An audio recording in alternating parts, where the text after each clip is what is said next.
I talked about my children a moment ago. Nothing makes me happier at these events than to see young Americans just in college, just finished college, about to go into college being here.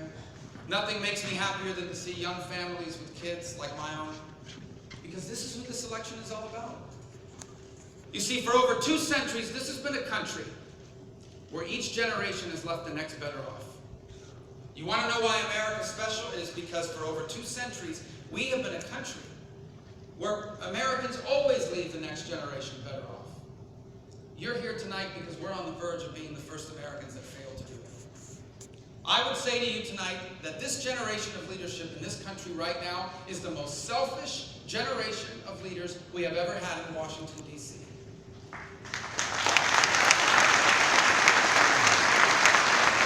Let me tell you what I mean by that. They are selfish because for over 15 or 20 years, we know we have a national debt problem, and they've done nothing about it.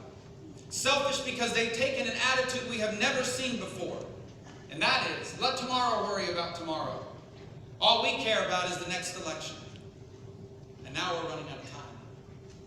It is not an exaggeration to say that if we get this election wrong, if we stay on the road we are on right now, our children, the young people here today, my children, your children, will be the first Americans in our history that inherit a diminished country. And this is in fact the future we will have. If we wake up on, the first Wednesday in November, maybe it's the second Wednesday in November, to the news that Bernie Sanders is the President of the United States.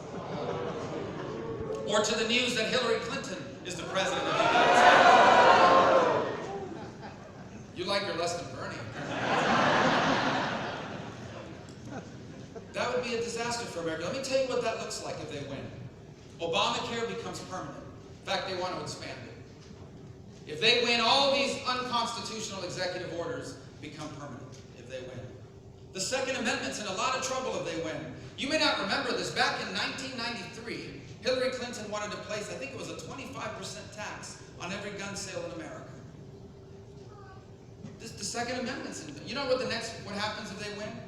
The next President of the United States will appoint 2 to 3 Supreme Court justices. Hillary Clinton gave us a hint last week of what kind of justice she's looking for. She was in Iowa and somebody said, why don't you appoint Barack Obama to the Supreme Court? And she said, oh, what a great idea. No, it's not a good idea. Barack Obama habitually violates the Constitution and now he's going to interpret it and apply it? This is the consequences of losing this election. We cannot lose this election. We cannot. And that's why I feel so strongly and so passionately about our campaign and why I hope I can convince everybody here to vote for me on Tuesday night. If you're eligible.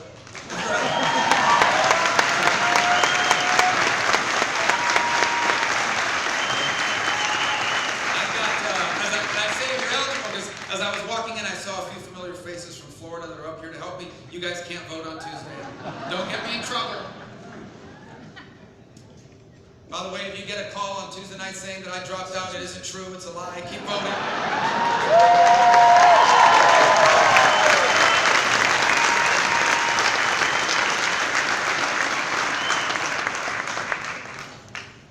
If you nominate me, I will unify this party.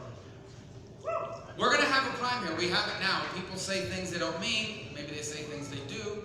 They get under a lot of pressure. They don't react well. But in the end, we got to come together. We can't win if we're divided.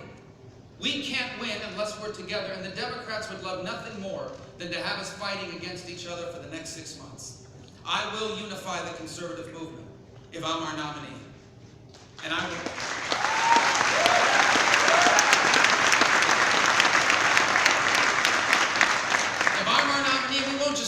The conservative movement, we're going to grow it.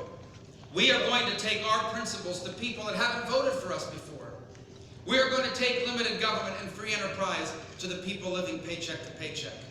Because I have lived paycheck to paycheck. Because I grew up paycheck to paycheck. And because I know that what we stand for is better than what the other side is offering. 7 years of Barack Obama prove it. Record numbers of people in poverty. Record numbers of people on government assistance. Record numbers of people that have quit looking for work. What we stand for is better than what they offer. And when I'm our nominee, we are taking conservatism to the people who are struggling economically. And we are going to convince them that our approach is better than what the left offers.